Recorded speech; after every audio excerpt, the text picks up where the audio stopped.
Just like to say, the astute of you amongst us may have noticed that originally on the website there was a guy called Matt Bush. I am not Matt Bush. It's very easy to tell the difference between me and Matt Bush. I've got grey hair, and Matt has kind of got a full beard, whereas I've just got this kind of wispy, kind of Gary Neville-esque moustache. Hopefully it's going to get bigger than this. I don't normally wear a moustache. I've noticed a few Mo brothers in the audience. It is a Movember thing. It is the first week of November, and it will get better. Now, I actually did Movember about 3 years ago, and this Sunday I was looking around to see how to style my Mo, and noticed that when you go and search for Movember, things have changed over the last 3 years. And I thought, well, that's quite a nice thing. Why don't I do my Future of Search speak on what I was doing on Sunday whilst looking for Movember-y things? There's two ramifications of that. One is that I've got quite a lot of screen grabs of search, and the people sitting at the back may squint a little bit. So if you do want to move forward, please feel free. I won't be offended. I'll give you a couple of minutes to shuffle up. The other one is I'm talking about 3 years ago, and actually my subject here is the future of search. And I think search moves so quickly that it might be an idea to think about actually where we are now as search, how it's evolving in the near future, before we start thinking about how it may look in the far future. So if anyone wants to shuffle, go now. If not, you have to do it while I'm showing you some smaller slides. I'm going to start off with kind of the Google vision. I don't know if people know, but Google's mantra or mission is to organize the data of the world and make it universally accessible and useful. That's a user experience thing. It's about people finding the things they want to find. 14 years on, we've got a few more layers than just search. There's Android, there's YouTube, which I'll talk about later this afternoon, and a few other things that make the whole thing a little bit more complex. But the ultimate vision from Larry Page, and hopefully you can read that, is that they want to have a search engine that knows all the information that you want and gives it to you seamlessly. And that's kind of the paradigm, almost a predictive model. So if you keep that in mind, that's where we want search to go. We want it to understand what you're looking for. It doesn't matter what rubbish you type into the search engine. If you've got something in mind, we want to be able to deliver that. And that's quite a big challenge, and that's really where we want search to go. So, what does that mean for consumers? It means there's lots of information. For advertisers, that means there's lots more paths to purchase. People are hyper-informed. They search, I think the stat up there says 90% of Europeans basically look for stuff online. That means there are so many information sources. I haven't got the equivalents there, but like for cars, that means people are looking at 18 different online sources before they make that purchase. It's a really complicated purchase cycle. And search is a huge part of that, and it's a massively growing part of that.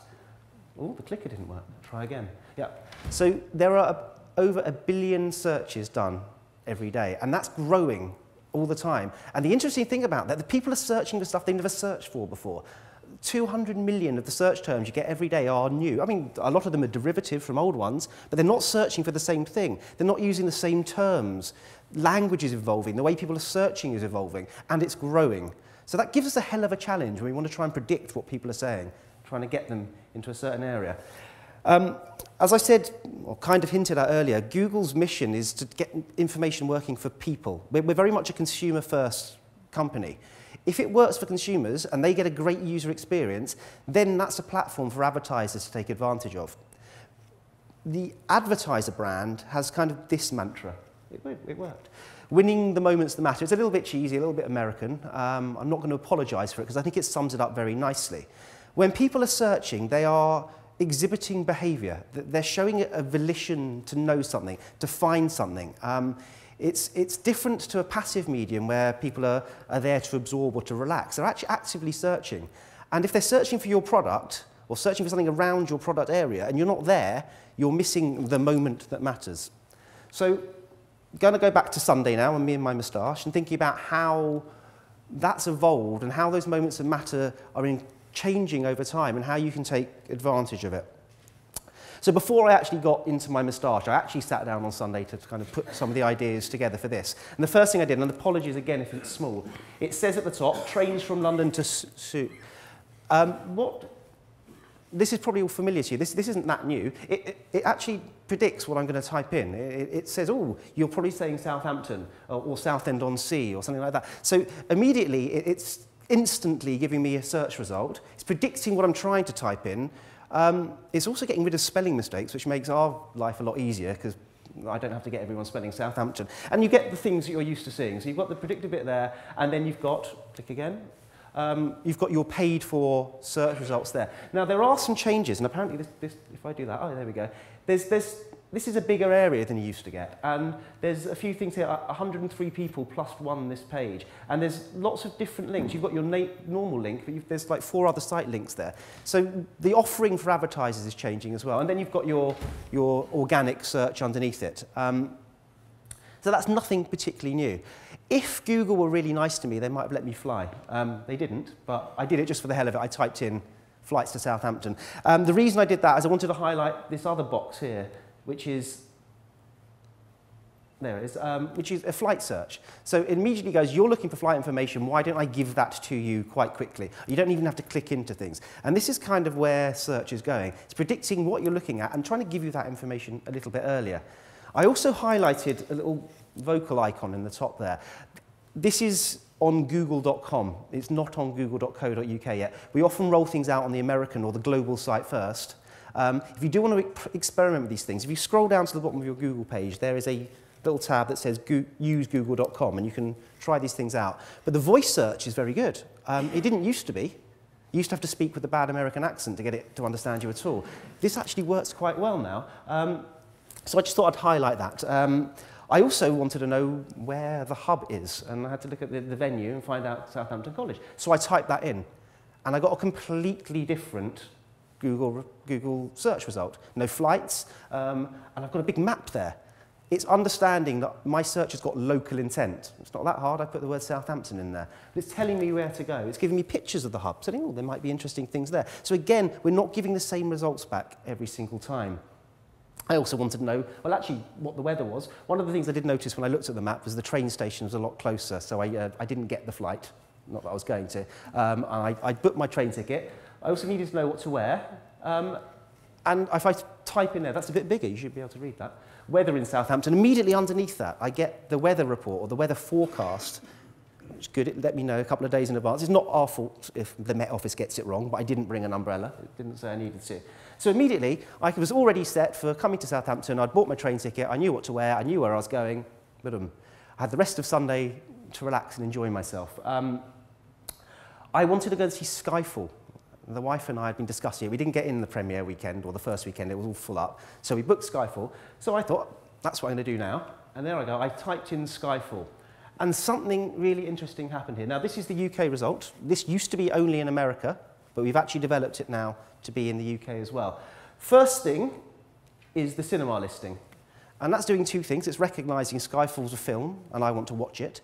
It's actually recognising where I'm searching from, which is London, and it's given me the Curzon Mayfair, the Everyman Baker Street, which are 2 cinemas close to where I live. It's given me the times. That's very useful information. But the astounding thing is this big load of information on the right. Has anyone seen this before? Oh, good, hands. It's called the Knowledge Graph. It launched in the UK about 2 months ago, maybe 3 months ago. It'd been in the States probably 3 months earlier than that. Knowledge Graph is probably the next step that we have to this understanding what people want. I hear talk of the semantic web. I wouldn't say this is the semantic web, but it is a step towards it. It's basically saying when you're putting in a search term, you're not just using a word. That word has meaning. You're referring to something.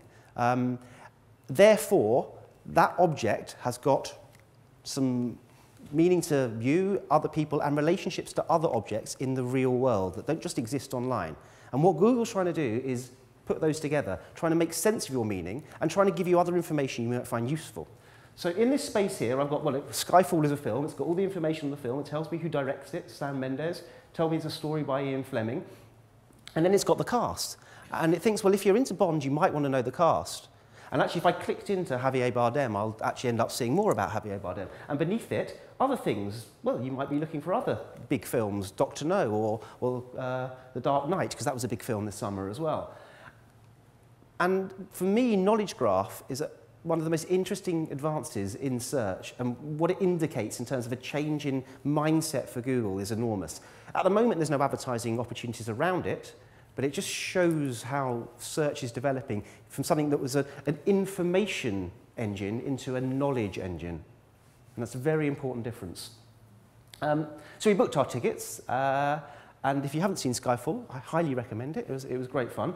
And then I thought a bit more about finding out some information. So I clicked into the news bit. And the news is where the critics give you their thoughts on the film. And I could have gone down the other side as well, and there's something there that says blogs. And that's probably not the official critics, but those wannabe critics that think that their blogs are worth reading.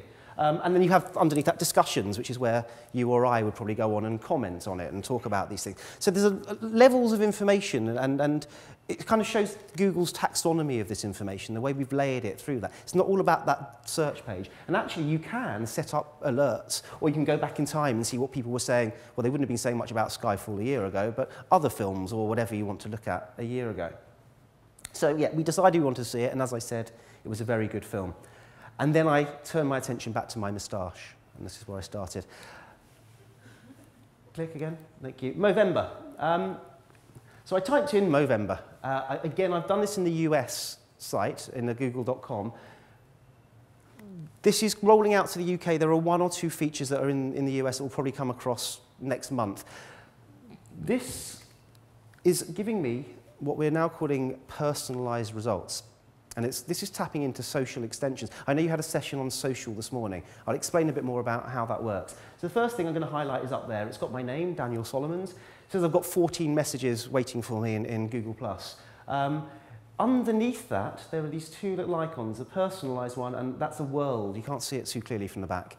That means I can have the results that pertain to me, or I can switch those off and have the global results, because actually I want to know what's going on in the real world. I've kept them on social for the moment. So I've got the Movember. There is the top one is a Movember ad there, and then on the right, that's not an ad. That's just a bit from their Google Plus page. Now, that's a free ad, if you want to look at it that way. It's decided, the engine has decided that the most relevant thing for you is, well, for me searching, is the Movember page. Now, if you haven't got a Google Plus page, you can't have that. So that's a very interesting thing. It's got their latest blog post, or their Google Plus post. It's also got their logo, and it's taking up quite a big bit of space that people would normally have to pay for. I thought that was quite an interesting development. I'm going to zoom in a little bit to the other side of it. Excuse my sort of ham-fisted animation attempts. I'm not the best at it. But if you look at the actual ad that Movember paid for, it's got something called a social annotation, or a social extension.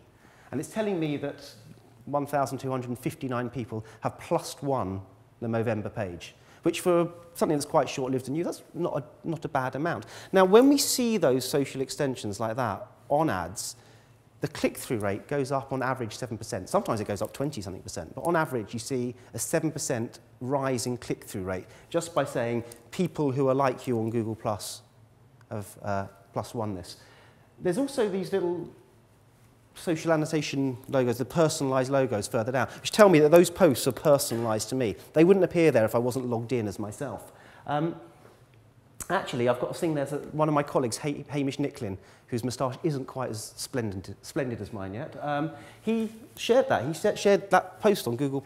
That's an actual name. It's not just a number of people. This is someone I know. And another person, Fintan Gillespie, who's kind of our Google Movember group leader, has actually put his whole thing there, done this whole post down there, and something about Movember Australia. I don't know why he's on Australia, but that's going to draw me in. And sometimes I get Fintan's name or Hamish's name, instead of where it says 1,259 people +1'd it, say this person +1'd it. And that's even more powerful. When we see that, those click-through rates go even further high. That's not very good English. They go even higher. I'll come back to social extensions a bit later, but for me, this is a really big development on how search is moving and how the web is. I also wanted to find some inspiration for my moustache by going to the Google pictures. Image search has changed slightly. You can now filter by size of things or by date. I'm not going to do a picture of that, but I did find something that I found really exciting. Him. Yes, Daniel Craig has done Movember. Obviously, this isn't this year. I think this was last year's November. That got me really excited. I'm going to see Bond this evening, and Daniel Craig has got a rubbish moustache burgeoning as well. And there's something that happens at the end of November where we all get together in a party and show off our tashes.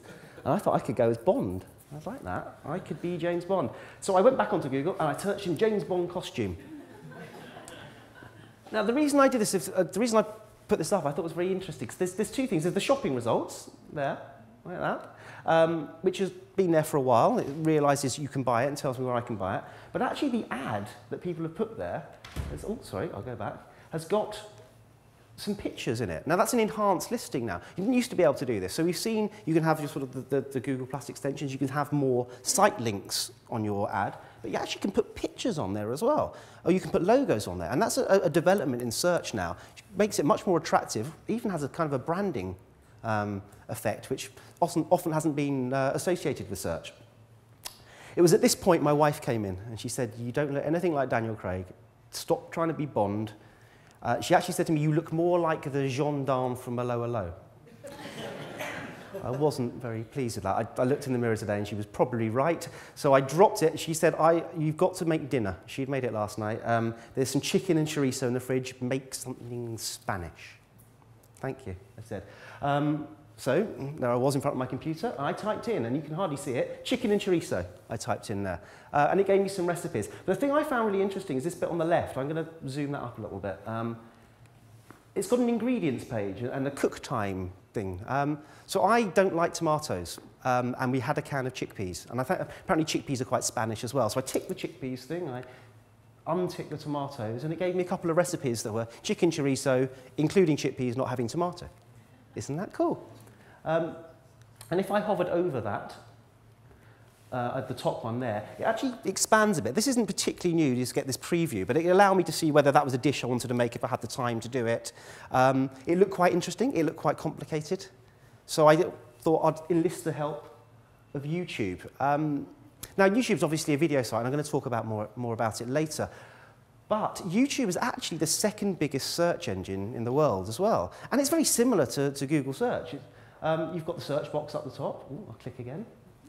Yeah, you've got the search box up the top. You've got the two ads at or sort of above your natural search, and you've got it at the side as well. So I just thought that was quite an interesting development in search. If you'd never thought about video search being an important part of search, it is as well. And it's a developing area, growing area. There wasn't a decent explanation of how to make the chicken and chorizo with chickpeas and no tomato on here. That was a bit disappointing, but just thought it was interesting to show nonetheless. So I was a little bit disheartened and said to the wife, "Do you really want to eat some Spanish food tonight? Do I have to make it? Why don't we have a treat?" And I cheated, and I went and typed in restaurants in London into the Google search. And again, it recognised my local intent. It gave me a Spanish restaurant called the Proveedores and Taparum. Sounded good. I could see it on the map. I knew what cinema we were going to. This is very interesting, very useful. Suddenly, I'm going to buy a James Bond costume. I go to the cinema. I'm going to take the wife out for dinner because I can't be asked to cook. And I suddenly realised I'm spending quite a lot of money on my credit card. Now, this bit I actually didn't do. I just did this for illustrative purposes. I typed in credit cards. I wasn't going to change credit card, but I wanted to show you something.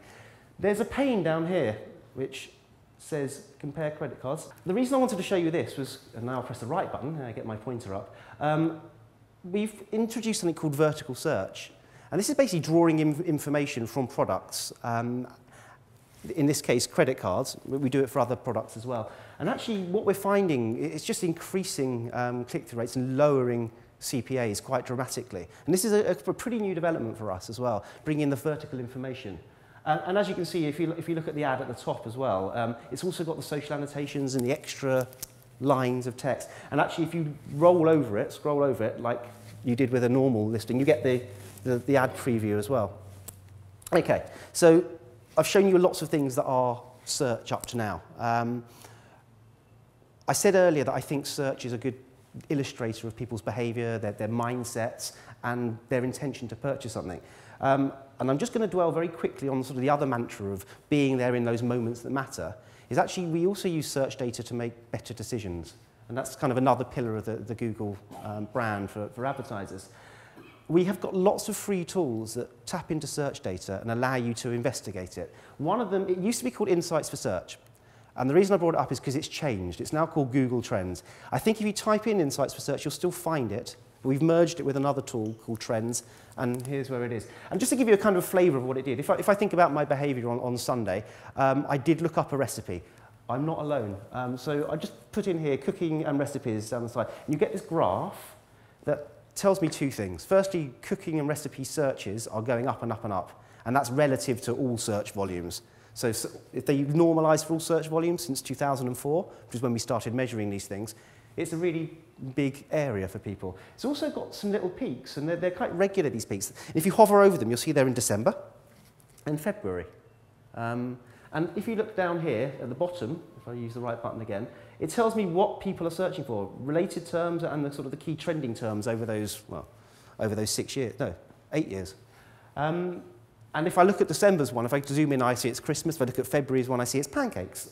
I thought if I zoomed a little bit closer in and just looked at the last 30 days, actually the rest of the rising search terms there is pumpkin soup. It's November, it's October. People were looking for pumpkin stuff. But you see some really clear peaks. And if you hover over the peak there, you see it's a Saturday. Saturday and Sundays are the peaks for cooking recipes. That's what I was doing. I was at home on a Sunday trying to look at the recipes. And if I wanted to be more specific, I could search, put in the word chicken. Press the right button again. I'm not going to... there we go. And you get chicken. It also shows these peaks. It's not quite as clearly defined as the whole recipe one. And I can even overlay that against the whole recipe category and see that actually chicken recipes and cooking and recipes category are aligning very, very well. I'm not going to go any further into all these kind of tools we have. But just remember, it gives you a good measure of what people are thinking. This should affect maybe your search strategy, but also your offline strategy, how you're doing your posters and your TV, and how those things are sort of interacting with it. So it's just not all about digital behaviour. So that's the present. That's how to use it to predict the future.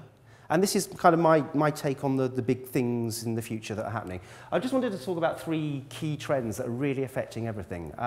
Solo-mo, which is quite nice because I'm Solomons, but apparently they didn't do it on my behalf. It's social, local, and mobile. Social we kind of talked about before. I showed you the annotations, but it is the question I get asked the most. What is Google Plus about? Is it a Facebook killer? Actually, Google Plus for Google is this social layer that goes through all of their products. And I kind of demonstrated to you before how it goes through search, and it's enhancing it for the user. It's making it more relevant to their world, their friends, the things they like to do.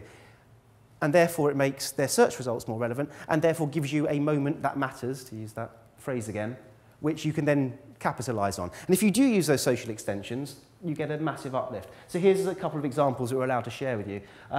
Late Room's got a 9% click-through rate uplift. Visit Greece got a 35% uplift. Everyday English got a 46% click-through rate uplift, just by having a Google Plus page and adding the social annotations to their search results. As I said earlier, this is a massive area, and you had the social session this morning. You can try and marry those together and try and see how that works across all other media. It's a very important thing. The other one was local. I talked about the local search as well, how the maps came up, it knew where I was, what cinemas I wanted to go to, how to find the venue here tonight, today even. And actually 20% of internet searches have local intent. Even if people don't put in the word Southampton, if they put in the word cinema, you kind of get, well, if you're going to go to the cinema, it's going to be one near you, and it assumes a local intent on it. But if you think about mobile, mobile changes it. Mobile, it's suddenly a 40% of mobile searches have a local intention. That means when people are using their mobiles to make a search, they probably are using it out and about and want to know something around them. That's quite a shift in behaviour. Now, mobile search, depending on what category you look at, is somewhere between 15 and 30% of all searches at the moment. And it's growing. It's growing at about twice a year. It's doubling every year, the number of mobile searches. It's a really important area. And my big thing for you is actually the future of search is mobile. Desktop's always going to be important. Mobile and tablet is where everything is going to be far more important, and there's going to be more, I'm going to use the word again, moments that matter along those lines. It's not always out and about as well. Actually, people use their mobiles and their tablets when they're in. Nice little mock-up of people watching TV, and we're now living in a 4-screen world. And actually, if we overlay the consumption of these, and these are sort of the relative consumptions of these media across the day, you'll see that the red line, which is TV, peaks when TV peaks, early peak, late peak, when people buy TV. The blue line, which is your desktop computer, is kind of on from 9 o'clock in the morning onwards. People are always on. Mobile, which is the green one, has a similar peak, but actually peaks a little bit later in the evening. And tablet, the yellow one, goes massive in the evening, in line with telly. We've got some stats there. 70% of tablet owners use it when they're watching telly, and 80% of mobile users have used their mobile while watching telly as well. So it's not just that local intent that is important in mobile search, it's the interaction with other media. The fact that people are searching on their mobiles and their tablets while they're watching the X Factor, or whatever they're watching. And there's some ramifications for that, and there's ramifications for the way people work on mobiles with their fiddly little keyboards and touch screens. So I'm going to bring up 4 of those. Firstly, click to call. It's a phone. We always forget, it's a bloody phone. You can make a phone call on it. Do have click to call. You can just have the number, you can click on it, or you can do what you've got on this one, which is a little call button, which does it for you. Site links. So you can have specific links for mobile that get you to the mobile site. But please, please, please make sure your site is mobile optimized. Because if people arrive on a site and it's not mobile optimized, that's it. You've lost them. You're not converted. So think about that the whole time. Click to download. So if you look at click to call and click to download, they're not normally the conversion metrics we look at when we calculate our CPA. But actually, someone downloading an app could be very valuable down the line. Or even someone downloading directions or asking for a store finder. It might not be a direct conversion, but they're going to go into your store. And again, click to call. Do you value that call? You need to put those into your CPA analyses when you're looking at mobile. And the 4th one, kind of, as we mentioned earlier, local is big, but hyper-local. If you can zoom in, tell people where they are, where the store is, draw them a path, make their lives easier, that's really going to get them moving in the right direction. The other part about mobile, mobile and tablet, is that they've got cameras in them. And it's much easier to take a picture of something than it is to get the little keyboard up, type it, get it wrong. The predictions are all a bit wrong on mobile. And there's going to be a big change in the way people use their cameras, and also the barcode scanners through the cameras, and all of those sort of that augmented reality kind of functionality to do things like this. Has anyone seen this before? This happened in Korea about 2 years ago. Tesco didn't have room to do a shop, so they did like a backlit wall of images in a Korean underground. And people would take pictures of it. By the time they got home, Tesco had delivered it. It's now here. This is Gatwick Airport.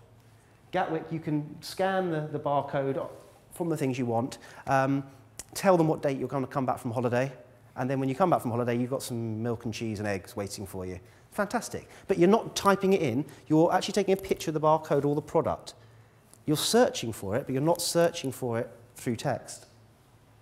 The other thing, and I mentioned it earlier as well, but this is even more important on mobile, is searching through voice. And I think this is going to be a huge development in this mobile space. The top right one there is Apple, that's Siri.